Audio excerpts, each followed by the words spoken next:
রাজতন্ত্র কায়েম করার জন্য সবকিছু সূত্র এখানে কি আল্লাহ, মরিয়ম আর ছেলে তিনজনেই ওনারা দেশের সর্বময় ক্ষমতা।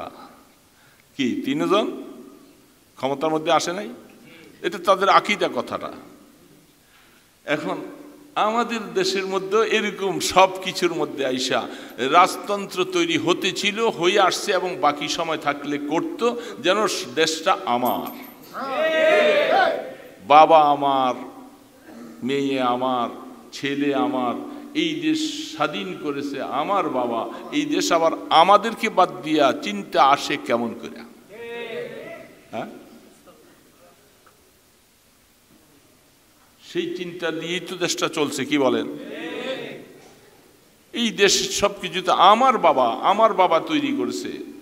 এই জন্য কখনো টাকার উপরে যদি বাবার উপরে কেউ কিছু লিখতো, ওই টাকা কেউ গ্রহণ করবে না, কারণ শেখ মুজিবের উপর কিছু লেখা এটা জায়েজ ছিল না। হ্যাঁ, এবং এই টাকা যার কাছে পাওয়া যায় সে আসামি, এই জন্য টাকা কেউ লইতে চায়নি। হ্যাঁ, তাহলে দেশ, এই দেশের মালিক হইল সে, আর ওনার মেয়ে হইল স্ত্রী, যেহেতু থাকলো না, থাকলে উনি অর্ধেক হইতো, আর এখন মেয়ে হইল বাকি অর্ধেক, এবং মেয়ের ছেলেরা যারা আছে তারা সকলে। তাহলে পুরোপুরি দেশটা এইভাবে চিন্তা ভাবনা করছেন, এই রাজতন্ত্র এইভাবে কায়েম হবে, যেমনটা নাসারারা করেছে। নাসারারা এখন পুরা তন্ত্রটা আল্লাহর, মরিয়মের আর ঈসা ইসলামের, তারা তিনজন খোদা, একজন খোদার শরীক, খোদার ছেলে, আর একজন খোদার স্ত্রী, তো তারাই তো সব কিছু করবে। আল্লাহ পাকের কি এক হালাত অবস্থা, এই পুরা গোষ্ঠীটার মধ্যে কি যেন একটা অবস্থা। এখন সবাই সব কিছু হারাইল।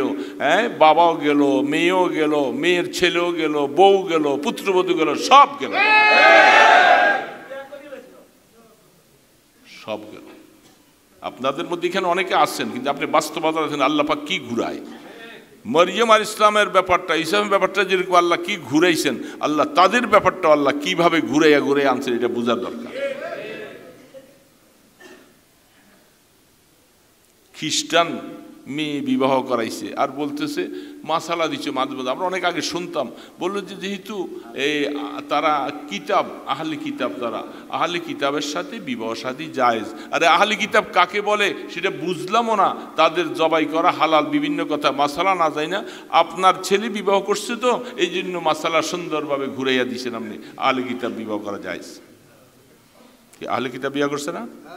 হ্যাঁ, বলেন না কেন? দীর্ঘদিন সেই ঘরে ঘর সংসার করছে, সে কি মুসলমান হয়েছিল? সে তো আহলে কিতাব।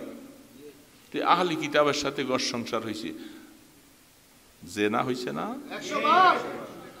দীর্ঘদিন পরে ওইটা একটা লাত্তি দিয়ে গেছে, চুইসা লইছে, চুইসা মইসা খাইয়া সব এক থেকে নিয়ে গেছে।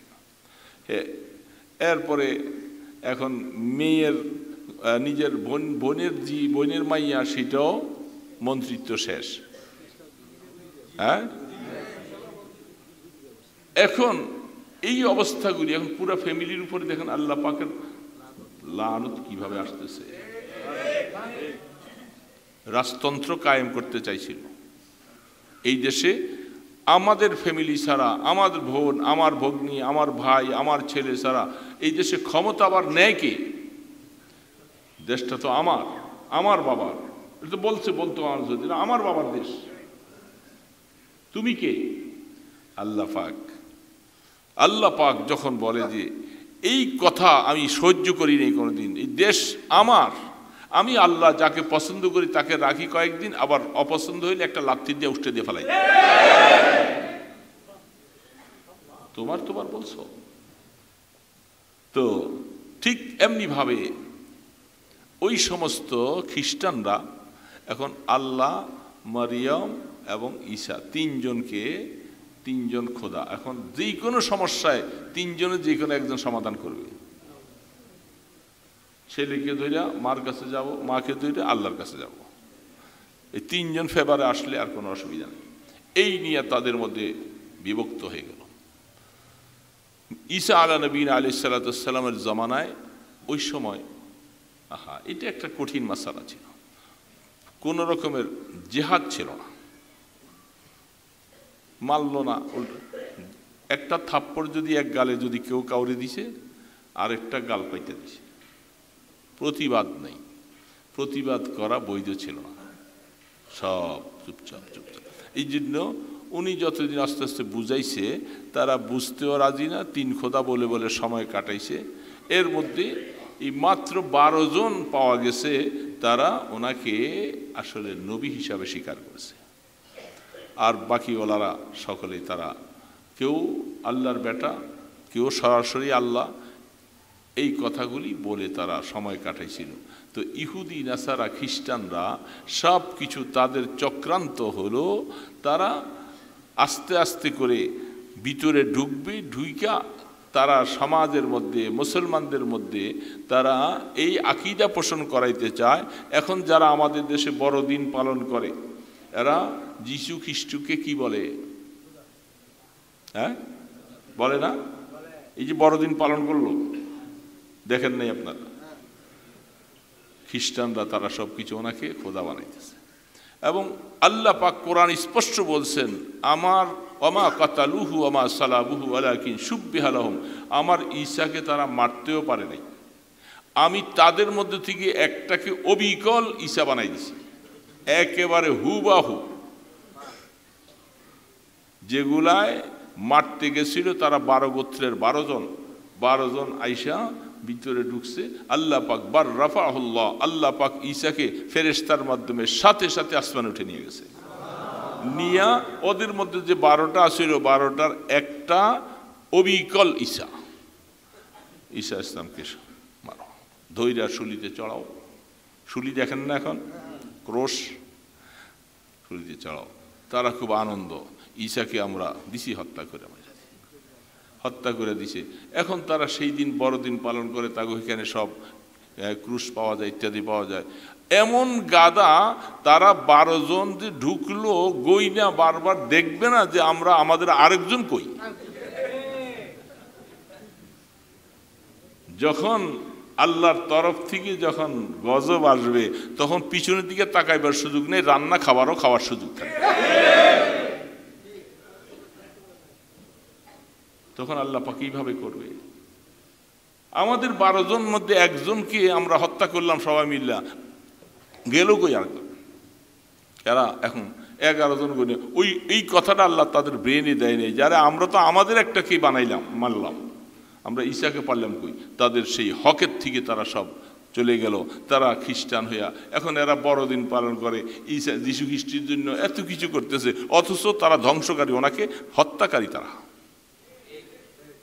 এই জন্য মুসলমান ভাইয়েরা আমাদের বুঝতে হবে, এই দেশের মধ্যে আমাদের এই যে সাদিয়া গ্রুপ একটা আছে না, সাদিয়ানি গ্রুপ,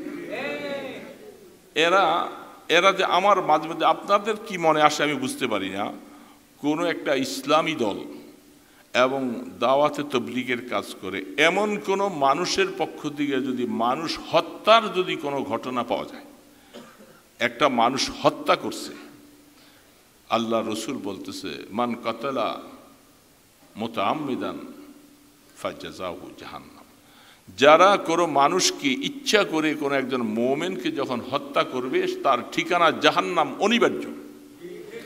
তাহলে আমাদের এই যে ভাইগুলাকে তাহাজ্জুদ পড়তে ছিল, একজন ঘুমন্ত অবস্থায় ছুরি মাইরা নামাজের মধ্যে যে তার ছুরি পেটের মধ্যে ঢুকাইয়া তাকে হত্যা করে দিল, শহীদ করলো, ঘুমাইয়া আছে সেখানে তাকে মাইরা ফেললো। এই যে কাজটা যারা করেছে সবাই তো আর করে নাই, কিন্তু হুকুমটা তো দিছে, কেউ হুকুমটা দিছে না? যারা হুকুমগুলি দিয়া তাদেরকে উদ্বুদ্ধ করে সেখানে দলবল লোক লইয়া গেছি আমরা, তারা কি সবাই সন্ত্রাসী না? আপনারা কি বলতেছেন? এই সন্ত্রাসীগুলি এত বড় অপকর্ম করে, একটা মানুষকে খুন করে ফেলে, তাহলে এটা তো কোনোভাবে তারা সন্ত্রাসী ছাড়া ওরা তবলিগের কাজ করতে পারে না।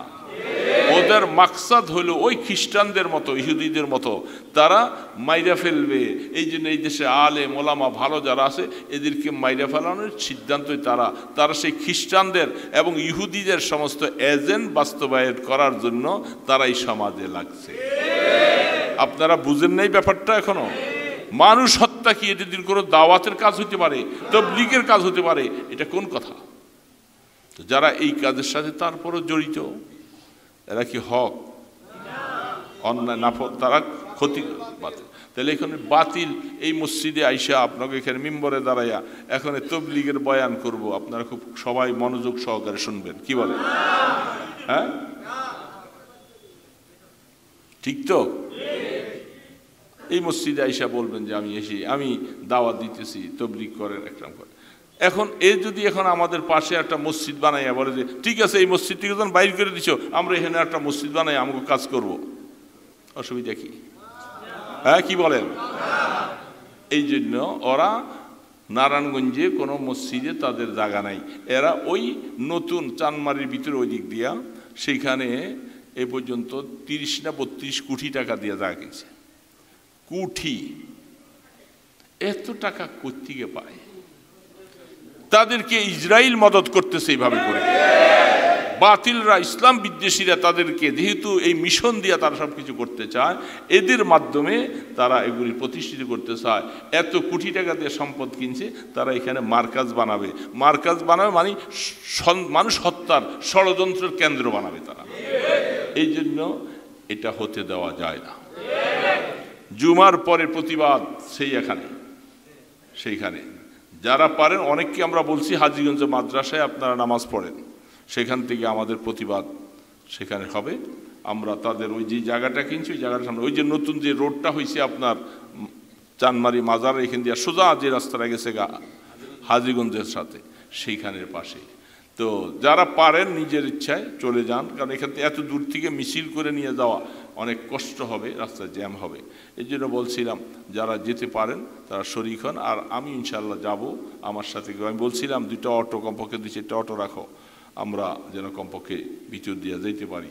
এটা আমাদের যেহেতু বাতিল যেন প্রতিষ্ঠিত হতে না পারে, এটাকে বাধা দেওয়া এটা আমাদের ইমানি দায়িত্ব। কি বল, দায়িত্ব না? সন্ত্রাসী কাউম মানুষকে হত্যা করবে, আর তারা এই লেবেল লাগাইয়া সুরুম পাল্টাইয়া তারা মুসলমানি দাবি করে মানুষকে এইভাবে করে খুন করবে। এই দেশে মানুষকে আস্তে আস্তে স্লো পয়জন লাগাইয়া তাদেরকে ইহুদি নাসারাদের আকীদা পোষণ করাবে। এই কাজ তাদেরকে করতে দেওয়া যাবে না, মনে রাখবেন। এই জন্য আমরা সকলেই চেষ্টা করব আল্লাহ সুবহানাহু ওয়া তাআলা আমাদেরকে মওত পর্যন্ত হকের পক্ষে থেকে বাতিলকে প্রতিহত করার তৌফিক দান করেন।